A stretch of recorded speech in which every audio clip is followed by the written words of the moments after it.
The second factor fueling political tribalism is social media. It used to be in the 50s and 60s and 70s that everyone listened to the same 3 news stations.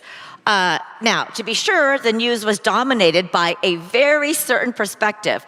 All 3 major news anchors when I was growing up were white men, and there were pretty much only white men in charge. So I am absolutely not saying that it was a good thing or perfect back then, but at least the goal of these news stations was to be as objective and measured as possible, and everyone heard the same facts.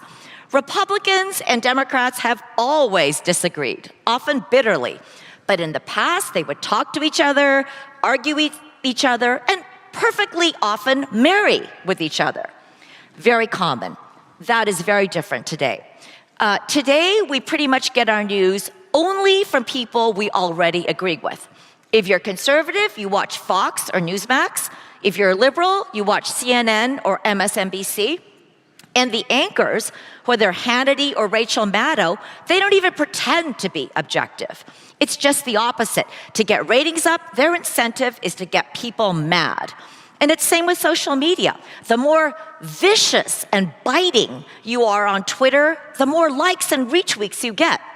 You write something loving and moderate, no one's interested. As many have noted, social media is basically an outrage machine, which creates echo chambers and just pushes both sides farther and farther apart. So that's the second factor.